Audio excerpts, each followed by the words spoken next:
জামদানির প্রেমে কলকাতা থেকে ঢাকা, তারপর রাজ্যের বিস্ময়। শাড়ির ভাঁজে ভাঁজে আবিষ্কার অনন্য বাংলাদেশকে।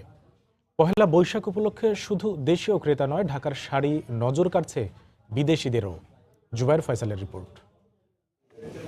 পশ্চিমবঙ্গের গড়িয়াহাটের গৃহবধূ তিথি চক্রবর্তী ঢাকাইয়া জামদানি, টাঙ্গাইলের তাঁত কিংবা বাহারি সিল্কের শাড়িতে আয়নায় দেখছেন নিজেকে।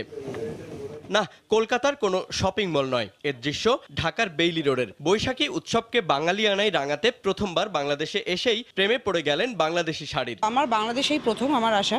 দুটি দেশের কালচার তো একই, মাতৃভাষা আমাদের বাঙালি বাংলা। কাটওয়ার্কের কাজ আমি চট করে কলকাতায় এখনো দেখিনি। ওনারা বেনারসি দেখালেন, তো আমি তো বুঝতেই পারলাম না যে ওখানকার বেনারসি না আমাদের কলকাতার বেনারসি, কারণ একদম একই লাগলো দেখতে। ঢাকাই জামদানি, যেটার জন্য মহিলারা বেশিরভাগ এখানে আসেন, এটার একটা বৈশিষ্ট্য আছে।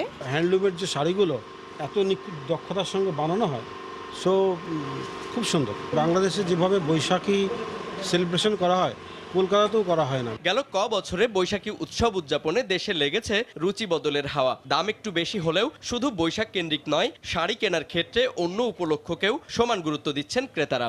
মানুষের একটা অ্যামাউন্টের মধ্যে সীমাবদ্ধ ছিল যে একদিনের জন্য পরবো 700, 800, 1000, 1200, এখন সেটা কিন্তু না। এখন দেখা যায় 4000, 5000 টাকা দামের শাড়িও মানুষ কিনছে। এক কালারের ভিতরে চওড়া পাড় জামদানি, সেটার মধ্যে কিছুটা নতুনত্ব আসছে।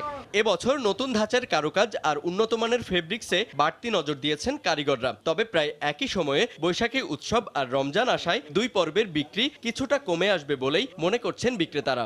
শবে বরাত আর পয়লা বৈশাখ এক সপ্তাহ ডিফারেন্স। অনেক ধরনের ডিজাইন আমরা তৈরি করছি, এখন আমাদের পুরোপুরি সব ডিজাইনগুলো শোরুমে আসে না। প্রতি বছরই চেঞ্জ আসতেছে। জামদানি শাড়ি, সিল্ক শাড়ি, কাতান শাড়ি, অপেরা, এগুলো আপনার জামদানি শাড়িগুলো খুব হিট করতেছে আমাদের। বাংলা বর্ষবরণের ক্ষণে ঢাকার বাজারে বিভিন্ন ধরনের শাড়ির দাম এবার রয়েছে 1 থেকে 5000 টাকার মধ্যেই। প্রায় সব শোরুমেই শাড়িতে ক্রেতারা পাচ্ছেন নানা অঙ্কের মূল্য ছাড়ও।